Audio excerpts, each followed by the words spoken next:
Assalamualaikum warahmatullahi wabarakatuh. Innal hamdalillah nahmaduhu wa nasta'inuhu wa nastaghfiruh wa na'udzu billahi min shururi anfusina wa sayyiati a'malina. May yahdihillahu fala mudhillalah wa may yudlil fala hadiyalah. Asyhadu an la ilaha illallah wahdahu la syarikalah wa asyhadu anna Muhammadan 'abduhu wa rasuluhu man la nabiyya ba'dah.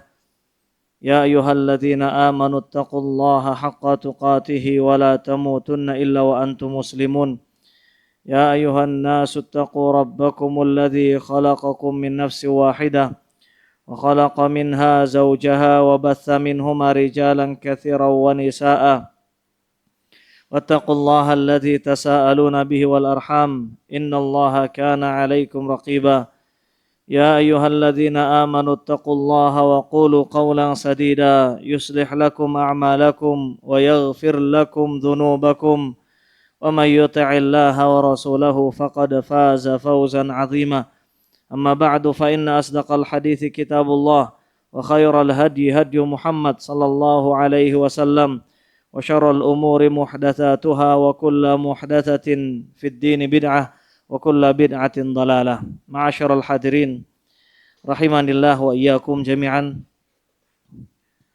Kembali kita melanjutkan pertemuan kita yang membahas salah satu di antara kitab para ulama, salah satu di antara karya tulis Syekh Abdurrahman Ibn Nasir As-Sa'di rahimahullah taala yang berjudul Bahjah Qulubil Abrar fi syarhi Jawami'il Akhbar, yang berjudul Bahjah Qulub Al-Abrar, yang mana kita sampai pada hadis ke-9 dan belum tuntas kita menyelesaikan pembahasan dari hadis ke-9. Terakhir kita jelaskan tentang takdir, tentang apa makna dari takdir. Kemudian kita juga jelaskan tentang 4 rukun beriman kepada takdir disertai dengan dalil-dalilnya, yang mana 4 rukun ini tidak boleh kita lupakan. Yang pertama adalah apa rukunnya? Rukun pertama dalam beriman kepada takdir, kita meyakini bahwasanya semua takdir itu, atau kita meyakini bahwasanya ilmu Allah meliputi semua takdir, baik yang telah terjadi maupun yang belum terjadi. Seandainya dia terjadi, bagaimana terjadi. Atau ringkasnya, rukun yang pertama ini adalah tentang ilmu Allah meliputi segala sesuatu yang telah Allah takdirkan maupun yang belum. Kemudian yang kedua, rukun takdir yang kedua adalah kita meyakini, mengimani bahwa apa yang kedua? Allah menulis takdir ini telah tertulis di mana? Di Lauhul Mahfuz. Bahkan kita hafal hadisnya, berapa tahun sebelum Allah menciptakan langit dan bumi? 50.000 tahun lamanya. Apa dalilnya? Ada di buku. Dalil rukun yang pertama dan rukun yang kedua dalam mengimani takdir, apa kata Allah? Alam ta'lam annallaha ya'lamu ma fis sama'i wal ard. Ada di halaman berapa itu? 29.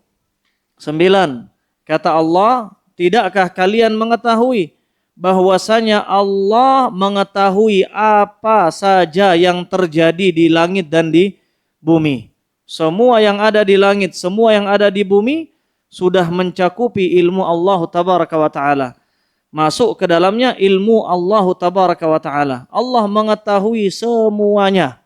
Ini rukun yang pertama. Rukun yang kedua, kata Allah, lanjutkan ayatnya. Inna dzalika fi kitab. Semua itu ada dalam kitab. Kitabnya apa namanya? Lauhul Mahfuz. Lauh itu artinya lembaran, mahfuz yang dijaga. Tidak ada satupun makhluk yang pernah melihat ke dalamnya. Karena itu dinamakan Lauhul Mahfuz. Ini dalil yang menunjukkan kepada rukun yang pertama dan yang kedua. Kita sudah paham dalilnya, meskipun mungkin belum hafal, tapi poinnya kita paham lebih dahulu. Kemudian yang ketiga, apa rukun yang ketiga?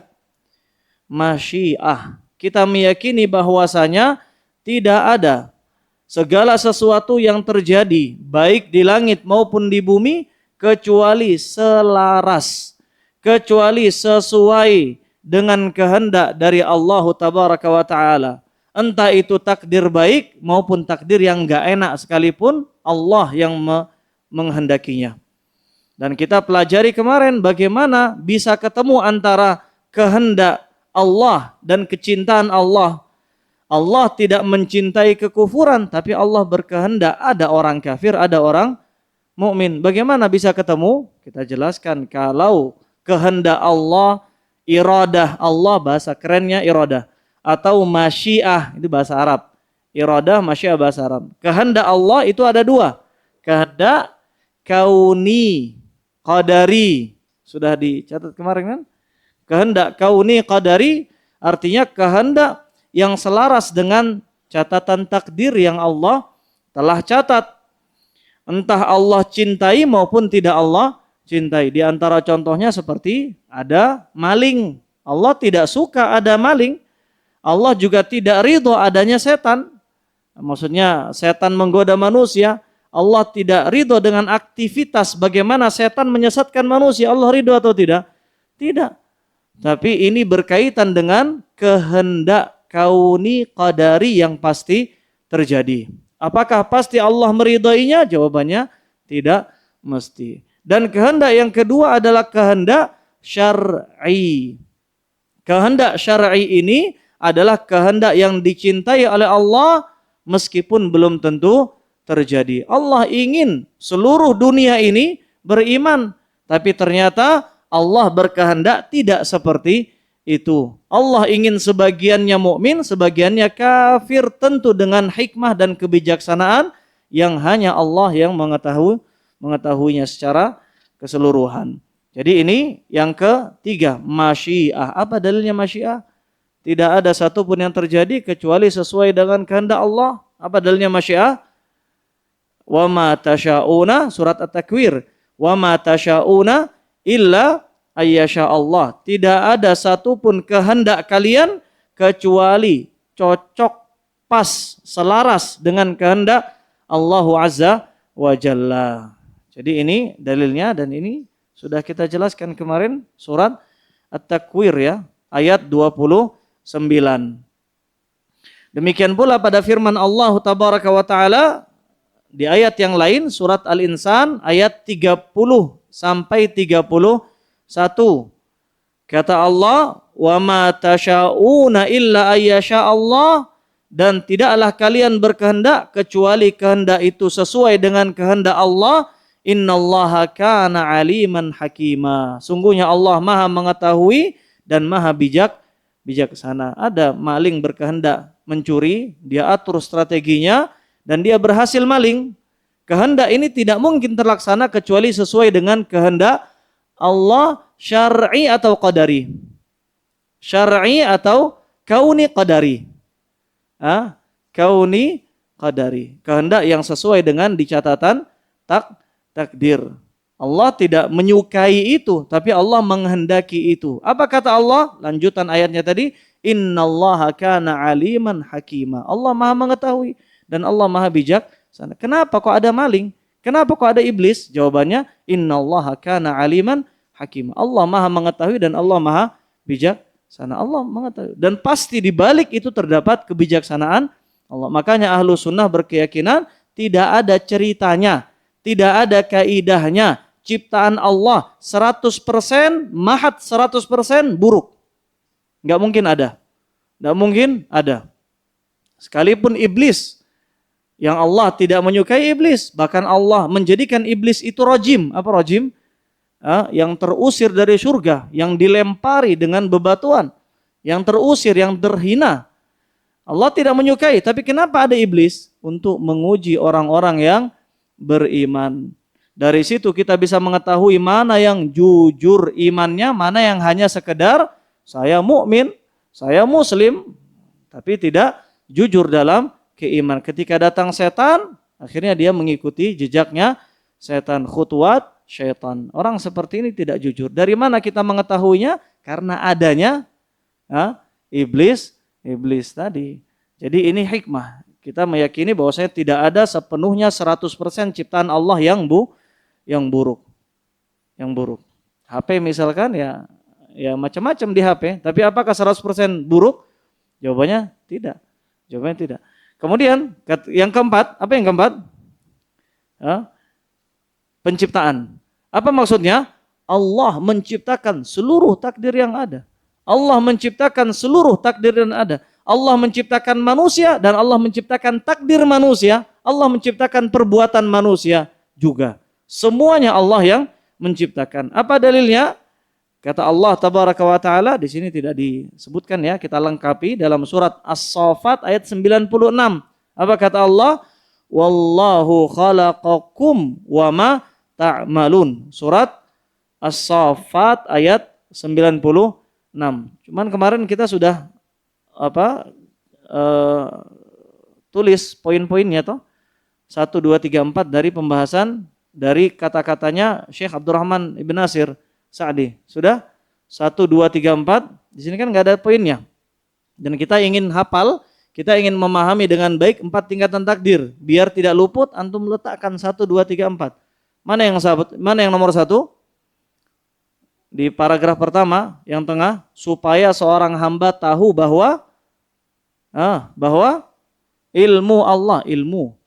Yang kedua, setelah titik, dan Allah menulis. 2. Yang ketiga paragraf setelah ayat. Kemudian Allah menjalankan takdir ini pada waktunya sesuai hikmah dan serta mencakup segala sesuatu yang terjadi. Kata-kata di sini dengan hikmah dan kehendaknya. Kehendak di sini nomor 3. Kemudian yang keempat, bersamaan dengan itu, di samping Allah menciptakan hambanya berikut segala perbuatan dan sifat mereka. Kemudian kata penulis Allah pun dan seterusnya. Ini nomor 4, penciptaan. 1 2 sudah tahu dalilnya ada di sini. Yang ketiga apa dalilnya? Surat As-Saffat ayat 96, lengkapi catatannya. Lalu kemudian dalil dari yang keempat, Allah menciptakan semuanya. Allah menciptakan kebahagiaan, Allah menciptakan kesengsaraan, Allah menciptakan neraka, Allah menciptakan penghuni neraka, Allah menciptakan orang-orang yang melakukan kegiatan aktivitas penghuni neraka dan kegiatan aktivitasnya pun Allah yang ciptakan. Apa dalilnya tadi? Surat As-Saffat ayat 96. Allahu khalaqakum surat apa? Surat As-Saffat ayat 96. Kalau masyiah tadi dalilnya surat At-Takwir ayat 29 dan surat Al-Insan ayat 31. Kalau dalil penciptaan surat As-Saffat ayat 96. Apa kata Allah? Allah yang ciptakan kalian dan Allah juga yang menciptakan kegiatan aktivitas kalian. Mau yang baik maupun yang buruk. Semuanya Allah yang menciptakan. Dan inilah keyakinan Ahlussunnah wal Jamaah. Dan beliau memberikan catatan, Allah pun memberikan kepada mereka kemampuan dan kehendak. Allah memberikan kepada mereka kemampuan dan kehendak. Selesai, ini murojaah. Kemudian kita sampai pada pembahasan kita di hari ini, yaitu pada paragraf akhir dari halaman ke-30. Kata beliau, dan takdir ini, maksudnya takdir, ini kembali kepada hadis Nabi SAW, kata beliau, kullu syai'in biqadar, hatta al-'azzu wal kais. Ini hadis kita, kata Nabi SAW, kullu syai'in biqadar. Apa artinya? Segala sesuatu itu terjadi dengan takdirnya. Hatta al-'azzu wal kais. Sampai kelemahan dan kecerdasan pun sesuai dengan takdir Allah. Kemudian kata penulis, dan takdir ini berlaku bagi seluruh keadaan, perbuatan dan sifat seorang hamba, termasuk kelemahan dan kecerdasannya. Dan kedua sifat yang bertentangan ini, sifat yang pertama yaitu kelemahan, akan mengakibatkan kekecewaan dan kerugian. Sifat yang kedua yaitu kecerdasan, akan menghasilkan kesungguhan dalam menaati Ar-Rahman. Dan kelemahan yang dimaksud di sini adalah Lemah apa? Yang seorang hamba dicela karenanya adalah kelemahan yang bermakna tidak adanya keinginan yang biasa disebut dengan bahasa malas. Malas. Dan ini dua kata yang berlawanan. Apa yang pertama? Cerdas, lawannya apa? Bukan bodoh. Cerdas lawannya bukan bodoh, bukan. Apa lawan kata dari kecerdasan? Kelemahan, malas. Malas. Kenapa bukan bodoh? Karena bodoh itu orang tidak dihina karena dia bodoh. Orang tidak dicela karena dia bodoh. Sebagian orang ada yang Allah jadikan unggul dibandingkan dengan yang lain. Dalam memahami sesuatu dia langsung hafal. Dalam memahami sesuatu dia langsung paham. Ada orang lain yang dia bodoh. Memang seperti itu. Kebagian rizkinya. Ada seperti itu. Yang dia tidak paham. Ya, dia banyak cerita tentang itu. Di antaranya muridnya Imam Syafi'i, Rabi' ibn Sulaiman. Ini murid yang beliau sayangi. Dan beliau kesel juga gara-gara ngajari Rabi' ibn Sulaiman. Tapi beliau menjadi imam Rabi' ibn Sulaiman. Sampai Imam Syafi'i mengajari Rabi' ibn Sulaiman. Satu masalah itu 40 kali pengulangan. Maksudnya sejelek-jeleknya pemahaman kita, ya tidak sampai seperti Rabi' ibn Sulaiman. Kita berapa kali diajari sampai paham? Ya mentok-mentok 10 kali lah, itu pun sudah mentok ya 10 kali. Ini 40 kali pengulangan satu masalah. Sampai kata Imam Syafi'i, kalau seandainya ilmu ini bisa menjadi makanan, la at'amtuka, maka aku akan suapi kamu ilmu ini. Ya kalau bahasa kita, orang kalau ujian SKS ya, sistem kebut semalam, susahnya paham pelajaran, pengen dirobek kemudian dibakar, dimasukkan dalam air kemudian diminum airnya. Ya bahasanya mungkin seperti itu. Kalau ilmu ini bisa disuapin, tak suapin kamu ilmu. Saking keselnya Imam, kesel tapi sayang. Imam Syafi'i terus mengajarkan sampai Rabi' bin Sulaiman ini menjadi seorang alim. Artinya bodoh itu tidak dicela sama sekali. Yang dicela adalah malas. Dia tahu dirinya bodoh, dia tahu dia awam, dia tahu dia tidak paham Al-Quran, tidak paham hadis. Kemudian diajak ngaji, malas. Diajak berjihad, untuk apa? Berjihad ini konteksnya ya nggak selalu bawa pedang ya, bisa bawa pensil, bisa bawa pulpen ke tempat kajian. Ada yang bawa pulpen? Bawa pulpen, ada bawa. Kalau enggak di HP, dia catat. Ini pun berjihad.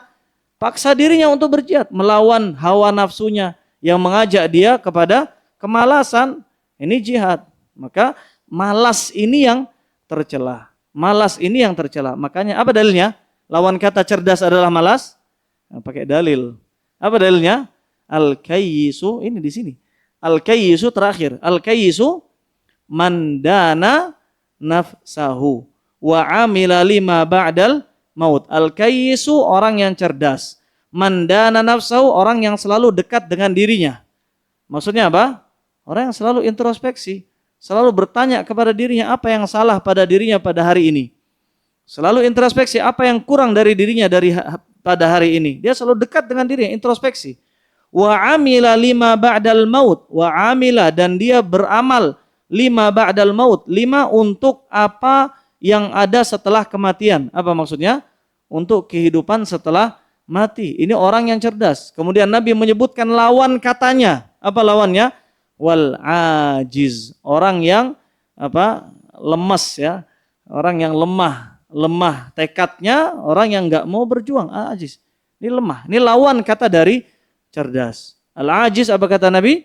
Man atba'a nafsahu. Orang yang selalu membiarkan dirinya ikut hawa nafsunya.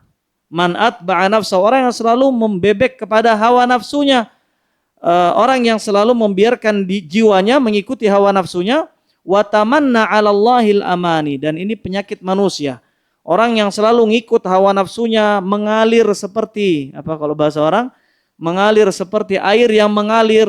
Hidup itu nyantai saja, slow seperti di pantai, mengalir seperti air, enggak bisa. Muslim itu harus punya prinsip, hidupnya tidak bisa diatur oleh orang lain. Jamnya sholat dia sholat, jamnya puasa waktunya puasa dia puasa, jamnya berzikir dia berzikir. Demikian seorang muslim. Ada yang halal dia lakukan, dia kejar. Ada yang haram dia tinggalkan. Ini seorang muslim. Adapun orang yang lemas, orang yang lemah, orang yang selalu mengikutkan jiwanya, hawa nafsunya, wa tamanna, dan hasilnya orang yang seperti ini yang lemah jiwanya, tamanna 'alallahil amani. Ini hukumannya. Orang seperti ini banyak berkhayal ya. Apa artinya di sini? Dan selalu berangan-angan kepada Allah, banyak berkhayal. Dia banyak bermaksiat, pengennya masuk surga. Dia pengen masuk surga, masih tetap dalam aktivitas kesyirikannya. Dia makan uang riba, pengennya hartanya berkah. Pengennya rumahnya adem. Pengennya anaknya, istrinya sopan santun sama dia, dengerin kata-katanya. Tidak mungkin. Hartanya akan menjadi harta panas. Rumahnya akan kacau berantakan. Tidak mungkin dia menghasilkan keberkahan. Tidak mungkin. Kemudian wanita yang suka safar tanpa mahramnya berharap tidak menimbulkan fitnah. Tidak mungkin. Dia akan menyebarkan fitnah. Dia tidak mungkin mendapatkan ridha Allah. Maka orang-orang yang ngikut hawa nafsu ini orang-orang yang suka orang yang suka berkhayal. Orang yang suka berkhayal. Dan ini dua kata yang saling bertolak belakang antara cerdas dengan lemah, dengan lemes. Orang yang malas-malasan, diajak ngaji malas. Ketika ngaji pun ngantuan. Kemudian di pas kajian pun jarang nyatet misalkan. Kemudian di rumah malas murojaah. Ya gimana? Tidak mungkin bisa. Tidak mungkin bisa. Maka dari sini kita pahami dengan benar bahwasanya cerdas itu takdir. Cerdasnya seorang beriman, dia memilih jalan hidayah, itu adalah takdir Allah. Cerdasnya kita untuk memilih hadir di sini kajian, meskipun hujan misalkan, ini adalah takdir Allah. Ini semua takdir Allah. Kecerdasan ini adalah takdir Allah. Sebaliknya, malas itu pun juga takdir Allah. Orang yang malas melawan setannya, orang yang malas untuk beribadah, suka maksiat, ini juga takdir Allah. Sebagaimana ahlus sa'adah. Apa ahlus sa'adah di sini dalam kurung? Orang-orang yang berbahagia dengan tempat kembalinya kelak di surga. Itu adalah takdir. Sebagaimana ahlus syaqawah. Apa ahlus syaqawah? Ada nggak di sini? Lawan katanya? Tidak ada. Ahlus syaqawah maksudnya adalah orang-orang yang sengsara. Ini bahasa hadis ya. Ahlus sa'adah ini bahasa hadis. Ahlus syaqawah ini juga bahasa hadis. Ini dikutip dari hadis Abdullah ibn Mas'ud. Hadis yang diawali dengan kata-kata Abdullah bin Mas'ud mengutip perkataan Nabi. Kemudian kata beliau, wa huwas sadiqul masduq, dan Nabi adalah seorang yang jujur dan juga diakui kejujurannya. Kita pernah baca hadisnya ya. Maksudnya antum udah pernah baca hadisnya? Hadis Arba'in Nawawiyah. Sudah mungkin ya. Kemudian di situ dijelaskan ketika janin memasuki usia 40 hari yang ketiga, berapa? 120 hari, maka akan datang kepadanya malaikat yang diutus kepadanya untuk meniupkan ruh. Lalu diutus kepadanya untuk mencatatkan 4 hal. Mencatatkan ajalnya, mencatatkan rizkinya. Dan diantara yang malaikat catatkan adalah apakah dia menjadi syaqi atau sa'id. Apa syaqi? Orang yang sengsara. Orang ini dicatat oleh malaikat masih janin. Masih belum ngapa-ngapain. Tapi Allah sudah ilmunya, ilmu Allah melampaui segala sesuatu. Dia masih janin sudah catat, oh janin ini kelak dia akan menjadi penghuni neraka. Nauzubillah. Atau janin ini kelak akan menjadi sa'id, orang yang bahagia tempat kembalinya di surga. Luar biasa ilmu Allah Azza wa Jalla. Kita tidak paham bagaimana cara kerja takdir, namun kita harus meyakini 4 tingkatan takdir sebagaimana yang telah kita jelaskan. Semenjak di janin sudah dicatatkan. Makanya kata para sahabat ketika mereka mendengar Nabi SAW setelah menguburkan jenazah, kemudian Nabi mengambil, ini sudah kita jelaskan, sudah pernah kita bahas kemarin. Nabi mengambil kayu, kemudian Nabi menulis sesuatu di tanah, kemudian turun wahyu kepada beliau sallallahu alaihi wasallam. Kata Nabi sallallahu alaihi wasallam, "Ma minkum min ahadin." Tidak ada satupun dari kalian. Kata Nabi SAW, tidak ada satupun dari kalian illa kecuali qad kutiba maq'aduhu minan nar wa maq'aduhu minal jannah. Kecuali sudah ditulis namanya di neraka atau sudah ditulis namanya di surga. Setiap masing-masing dari kita, semoga Allah jadikan kita termasuk dari penghuni surga insyaallah taala.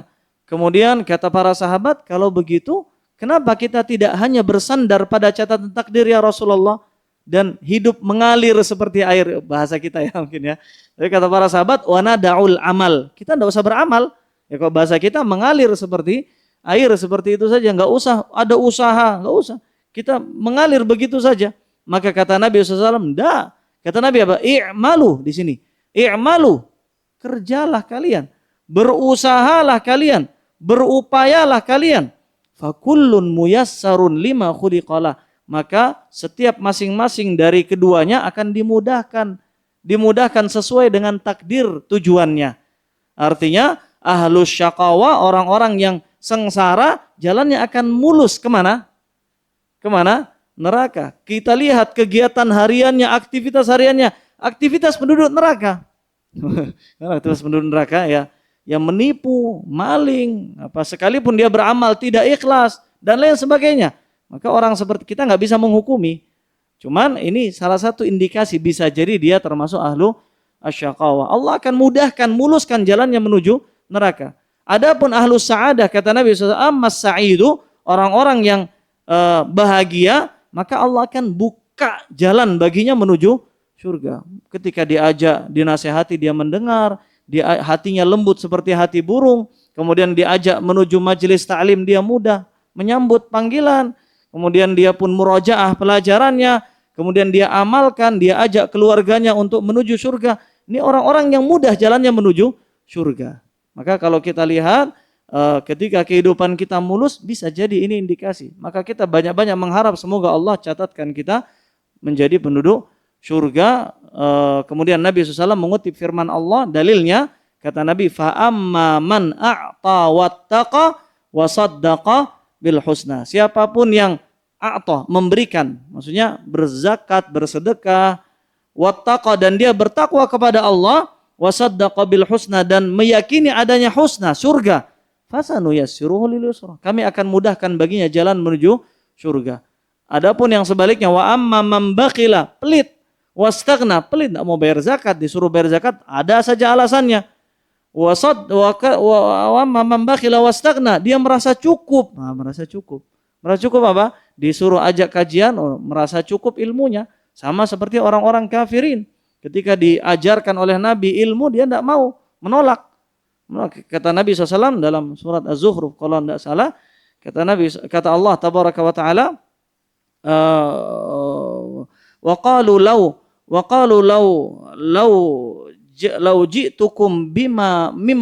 ji'tukum bima huwa ahda mimma wajadtum alaihi aba'akum. Bagaimana kalau seandainya mereka mengatakan ilmu kami sudah cukup dari ayah-ayah kami, nenek moyang kami. Maka Nabi tawarkan, maukah kamu aku datangkan ilmu yang lebih baik daripada yang diajarkan orang tua kalian? Maka mereka katakan, apa? Qalu inna bima ursiltum bihi kafir. Kami enggak mau.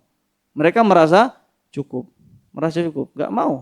Hidayah ditutup untuk mereka. Ini orang-orang yang istaghna, diajak kajian enggak mau, diajak ngapal sulit ya. Diajak apa lagi? Ya serba susah. Pintu seakan-akan pintu hidayah itu semuanya tertutup di hadapannya. Diajak kerja halal enggak mau, pengennya cari yang haram. Orang-orang seperti ini sulit. Dan bisa jadi ini indikasi. Kita enggak berhak menghukumi, tapi bisa jadi ini indikasi. Kita enggak perlu nuduh orang, kita tuduh diri kita sendiri. Kalau kita sulit menemukan jalan hidayah, nah ini bisa jadi indikasi. Na'udzubillahi min dzalik. Jadi kata Allah, wa amma man bakhila wastaghna wa kadzdzaba bil husna, dan dia mendustakan surga, fasanuyassiruhu lil usur. Kami akan bukakan jalan menuju kesulitan, maksudnya jalan menuju neraka. Makanya kata Nabi, i'malu, kerjakan, maksimalkan kita dalam beramal. Apapun yang bisa kita lakukan, pintu hidayah kita buka. Semua kita lakukan. Kita berpeluh dengan maksimal dalam beramal, berpuasa dengan totalitas. Kalau bisa puasa Nabiullah Daud alaihissalam, kalau bisa. Kalau tidak bisa puasa Senin, Kamis. Kalau tidak bisa lagi puasa Ayyamul Bid, hari di mana malamnya purnama, malam putih, Ayyamul Bid. Kalau tidak bisa puasa Ramadan ditambah puasa Syawal, tidak masalah. Kemudian Kalau kita sholat, lakukan sholat dengan penuh kekhusyuan, maksimal. Kalau tidak paham artinya, belajar bahasa Arab, lagi-lagi bahasa Arab. Kalau tidak paham artinya, belajar bahasa Arab. Belajar bahasa Arab sulit, belajar lagi. Kalau sulit, belajar lagi, jangan absen. Kemudian kalau kita takut kepada Allah, takut dengan takut luar biasa. Kalau kita berharap dengan luar biasa, maksimalkan semua jalan. Kita berdoa kepada Allah, terus berdoa, jangan ada absen. Terus minta sama Allah. Bisa jadi ini adalah jalan kita menuju surga. Bisa jadi. Dan jangan khawatir. Ini sebagaimana disampaikan oleh Ibnu Qayyim rahimahullah, ketika kita sudah maksimal dalam upaya menjaga lisan, menjaga mata, menjaga hati terutama, maka insya Allah tempat kembali kita adalah surga. Insya Allah. Jangan khawatir, kata Imam Ibnu Qayyim rahimahullah. Jangan khawatir. Kita tidak pernah, kata beliau, kami tidak pernah ketemu dalam ad-da'wah, tapi versi lengkapnya ya. Versi lengkapnya. Kami belum pernah menemukan ada orang yang maksimal dalam usaha, lalu kemudian dia mati su'ul khatimah. Tidak. Insya Allah dia akan mati husnul khatimah. Lalu bagaimana dengan hadis? Pernah kita sampaikan juga hadisnya. Ada seorang yang beramal dengan amalan penduduk surga, lalu kemudian matinya beramal dengan penduduk neraka, masuk neraka. Jangan khawatir. Riwayat lain dari hadis tersebut mengajarkan bahwasanya orang ini ternyata beramal karena riya. Fima yabdu bainan nas. Kita lanjutkan. Maka kata Nabi SAW yang menjadi arahan beliau untuk umatnya secara keseluruhan, diantaranya adalah kita. Kata beliau, i'malu fakullun muyassarun lima khuliqa lah. Lakukan saja, beramal saja, maka masing-masing insya Allah akan Allah mudahkan menuju takdir yang telah Allah tetapkan baginya. Dan di antara contoh di mana Allah tabaraka wa taala membukakan jalan kepada ahli sa'adah bagi orang-orang yang Allah takdirkan menjadi penghuni surga, seperti yang Allah berikan kepada Nabiullah Adam. Tatkala Nabi Adam alaihissalam bertaubat, maka Allah bukakan baginya jalan untuk bertaubat. Allah lengkapi keinginan Nabi Adam. Ketika Nabi Adam bertaubat, maka beliau bingung, gimana caranya bertaubat? Apa yang harus beliau ungkapkan ketika bertaubat? Namanya dosa pertama. Dosa pertama kali dosa terjadi di atas langit adalah dosa pertama kali Nabi Adam berdosa adalah dosa yang beliau lakukan itu, sehingga beliau diusir menuju dunia. Beliau nggak tahu apa yang harus beliau ucapkan. Maka kemudian kata Allah dalam surat Al-Baqarah, fatalaqqa Adamu mir rabbih kalimat. Maka Nabi Adam pun menerima wahyu berupa kalimat-kalimat. Apa kalimat-kalimat di sini? Doa beliau, Rabbana zalamna anfusana wa illam taghfir lana wa tarhamna lanakunanna minal khasirin. Doanya pun Allah yang ngajari. Padahal yang bersalah siapa? Nabi Adam. Nabi Adam bersalah, lalu kemudian dia bertaubat, maka Allah bukakan baginya jalan taubat. Dengan cara apa? Allah kirimkan doa untuk bertaubat. Apa doanya? Rabbana zalamna sampai akhir. Allah yang ngajari, Allah yang ilhamkan dia doa, Allah yang berikan dia wahyu berupa doa Rabbana zalamna anfusana. Maka ini gambaran Allah itu ketika memudahkan jalan, Allah akan kasih saja, ada saja kemudahan-kemudahan yang lain. Teman-teman yang baik misalkan, kemudian Allah muluskan jalan menuju tempat kajian misalkan, atau yang lain sebagainya. Dan perlu kita jadikan catatan di sini bahwasanya ketika kita sadar bahwasanya cerdas adalah takdir, kebodohan atau yang lain, kemalasan adalah takdir, kita tidak boleh berhujah dengan takdir atas dosa yang kita lakukan. Tidak boleh seseorang mengatakan, saya bermaksiat ini karena takdir. Toh ini sudah takdir. Apa dalilnya? Sampai dia bawa dalil. Hadis ke-9, kullu syai'in biqadar hatta al-'ajzu wal kayyis. Semuanya atas takdir Allah, termasuk diantaranya malas, ini juga takdir Allah. Bagaimana menanggapinya? Boleh tidak seorang beralasan dengan takdir atas kemalasannya, atas maksiatnya? Jawabannya, tidak boleh. Bahkan mereka terkadang bawa dalil kisah Nabi Adam ketika berhujjah, berdebat dengan Nabi Musa. Nabi Musa berdebat dengan Nabi Adam dan mengatakan, anta Adam, engkau adalah Nabi Adam, yang karena engkau kami semua terusir dari surga. Maka kemudian Nabi Adam mengatakan, engkau Musa yang turun kepadamu kitab Taurat.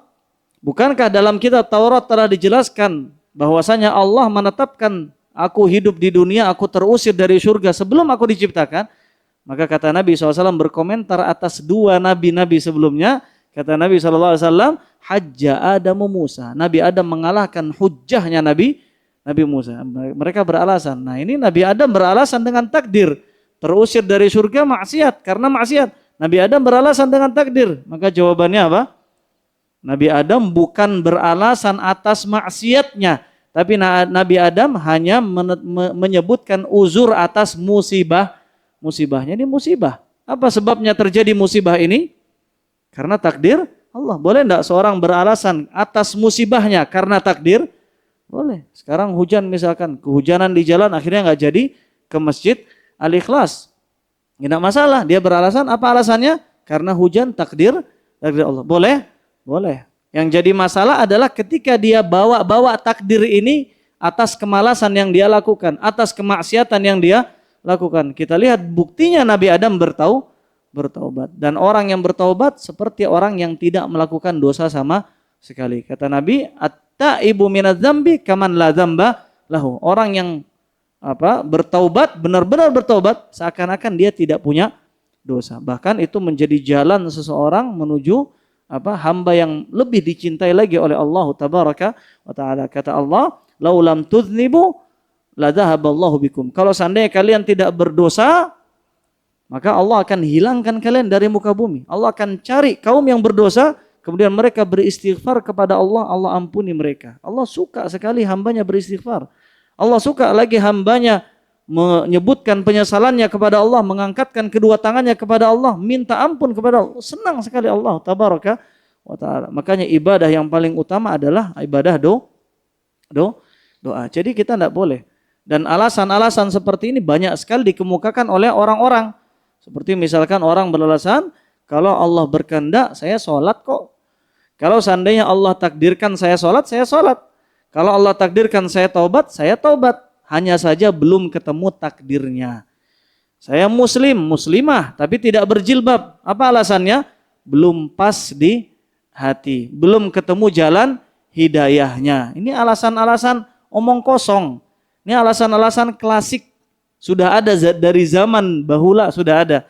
Makanya Allah sebutkan alasan-alasan ini dalam beberapa ayatnya. Di antaranya alasan orang kafir. Dalam surat Az-Zukhruf kata Allah, wa qalu law syaa'a ar-rahmanu ma'abadnahum. Kalau seandainya Allah berkehendak maka kita tidak akan melakukan kesyirikan. Ini alasannya orang musyrikin. Mereka juga beralasan, idza qila lahum anfiqu mimma razaqakumullah qala alladziina kafaru lil ladziina amanu anut'imu man law yasha'u at'amah. Dalam surat Yasin. Ketika mereka disuruh untuk berzakat, mereka tidak mau. Mereka katakan, masa kita harus berzakat? Kalau Allah mau, orang miskin sudah Allah kasih makan. Mereka tidak mau menolak zakat. Bahasa mereka apa? Man law yasha'ullahu at'amah. Kalau Allah berkehendak, Allah yang kasih makan. Kenapa kita yang harus disuruh? Nah, ini alasan-alasan yang klasik. Beralasan dengan masyiah tadi. Apa masyiah? Kehendak Allah Azza wa Jalla. Jadi alasan seperti ini tidak bisa dibenarkan. Tidak boleh seorang beralasan dengan takdir atas maksiatnya, namun ketika dia ditimpa musibah, boleh dia mengatakan ini adalah takdir Allah, dan bedakan antara keduanya. Allah Ta'ala a'la wa a'lam. Masih ada sisa? Ada sesuatu? Ada tambahan? Atau ada pertanyaan?